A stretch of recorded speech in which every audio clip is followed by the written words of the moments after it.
My name is Andrew, and if you are familiar with a new show on Netflix called The Playlist, it's a TV drama about the history of Spotify. In episode 3, they happen to talk about TCP and something very creative they did with TCP in order to gain a little bit of speed but suffer some packet loss. But for music, if it's just a tiny amount of packet loss, it turns out your human ear might not even notice. They actually patented this idea, and the whole idea of this program is to demonstrate TCP and really get into how exactly they did this creative thing with TCP. But before we get to that, we have to start with TCP basics. So here's our program. I'm calling it ACK. It's all open source on GitHub at github.com/andrewarrow/ACK. And if we run it, we see that we have a left side of our source and our right side destination, otherwise known as the server and the client. And so let's start the TCP handshake. This is the backbone of how everything begins. So first thing that happens is our server starts to listen. And let's say it's on port 80, like a typical web server. And now what happens next?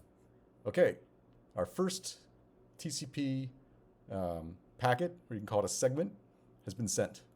And the thing that we sent was from the destination, the client, over to the server. And what we sent was SYN, which stands for synchronize. So you're saying, I would like to synchronize. And you're sending that 100 as a sequence number. It's an arbitrary number, but we're just saying, okay, I'm picking this number 100, and I'm going to send it to you. And my state now is this SYN sent state over on the destination. Okay, what happens next? Aha, SYN received. So that's good. That means it actually worked. And by the way, in this handshake example of how we're setting things up, we're taking the happy path, meaning every message is actually received. The whole point of these ACKs is that sometimes they're not received, in which case, we're going to have to send them again, but we'll get to that later. So now we're in a wonderful state of, okay, the SYN was received. And what do we send back?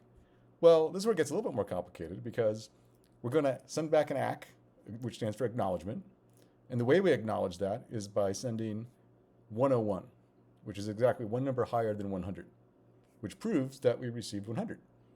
So that ACK, the way you ACK is all about just sending a number that you got back, a sequence number, and sending in one number higher to say, hey, I got it. And the sequence number will come into play much more as we start sending, our actual payload of the data we want to send, and breaking it up into little segments, each with its own sequence number, because they can go out of order. And that's the whole idea of TCP is when the client eventually receives all this data that it got from the server, it can put it in the right order because the sequence numbers are right there. Okay, so we sent 300, 101, SYN, and ACK. So wait a minute, what is that 300 and what is that SYN again? Well, both sides need to send, SYN. And so far, when we did that 100 SYN, there was only one side sending the SYN, and it was in state SYN sent. And now in the state SYN received on the left side here, well, we're also going to send another SYN saying, hey, I want to synchronize too. And guess what? That has to be ACKed. So there we see the message coming back with a 301 ACK. That 301 is one number higher. And over on the right side, it's now established. Wonderful. The right side is done. The right side is up and running. It's established. And one more click here, and now the left side is established as well because it just got that 301 ACK for its SYN that it sent. Okay. So we're established. So now let's talk about actually sending some real data. So clear the screen here and just leave them both established on both sides. And let's see what happens when we actually load some data that we want to send from the server to the client. And in this case, we're going to take a Shakespeare play. This happens to be the first act of a Shakespeare play, Antony and Cleopatra, which if you look at the top there, that 3546, that's the number of bytes of this text file that's been loaded. 3,546 bytes.